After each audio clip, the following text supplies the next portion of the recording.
অস্ট্রেলিয়ার ডারউইনে রীতিমতো কাঁপিয়ে দিলেন দক্ষিণ আফ্রিকার তরুণ তুর্কি ডিওয়াল ব্রেভিস।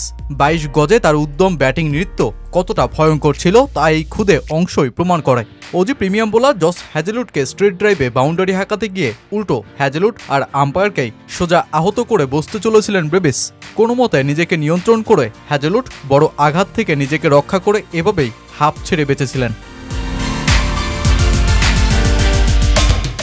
টানা 9 টি-20তে জয়, এই ফরম্যাটে অপ্রতিরোধ্য হয়ে ওঠা অস্ট্রেলিয়ার অবশেষে জয়রোত্রা থামালো দক্ষিণ আফ্রিকা একটা তাণ্ডব লীলার ম্যাচে, যেখানে কিংবদন্তি এবিডি ভিলিয়ার্সের কার্বন কপি বেবি এবিডি খ্যাত ডিওয়াল ব্রেভিস করলেন সেঞ্চুরি, ভাঙলেন দক্ষিণ আফ্রিকার ক্রিকেট ইতিহাসের সর্বোচ্চ রানের রেকর্ড।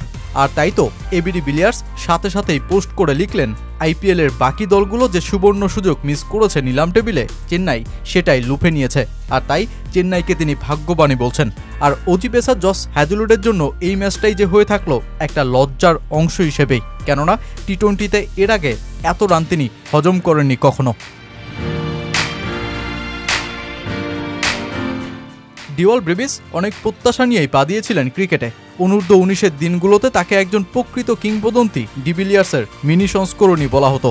সাথে নলুক শটসের সৌন্দর্যে তিনি বিমোহিতই করেছিলেন গোটা ক্রিকেট বিশ্বকে। তারপর কিছু সময় সেই চাকচিক্যময় গল্পে ভাটা পড়ার পর ফিরলেন ব্রেভিস নয়া ইতিহাস গড়ে। অস্ট্রেলিয়ার বিপক্ষে দ্বিতীয় টি-20তে 25 বলে 50, অতঃপর 41 বলে ক্যারিয়ারের প্রথম আন্তর্জাতিক টি-20 শতক ছুঁয়ে বসেন নবম ম্যাচেই।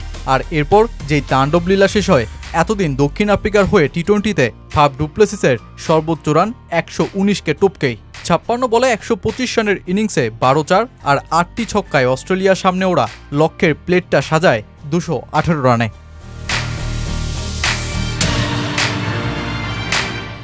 প্রোটিয়াজ এই ব্যাটিং ইনিংসে সবচেয়ে খরুচে বোলার বনেন জস হ্যাজেলউড। 4 ওভারে 1 উইকেট তুললেও হজম করেন 56 রান, যা কিনা এই পেসারের টি-20তে হজম করা সর্বোচ্ছ রান।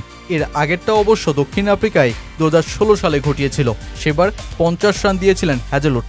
রানের চাপে এরপর ব্যাট হাতেও ছন্নছাড়া চেহারায় অস্ট্রেলিয়া। 4র্থ ওভারেই ক্যামেরন গ্রিন আউট, মাঝে টিম ডেভিডের আগ্রাসী লড়াই। তবে 24 বলে 50 রান করা ডেভিড শেষ পর্যন্ত কাগিসো রাবাদার বোলিং কৌশলে হন পরাস্ত। এরপর অস্ট্রেলিয়াও গুটিয়ে যায় 165 রানেই, আর যার মধ্য দিয়েই পাকিস্তানের বিপক্ষে শুরু হওয়া জয়ের ধারা টানা 9 ম্যাচ পর থামল অস্ট্রেলিয়ার।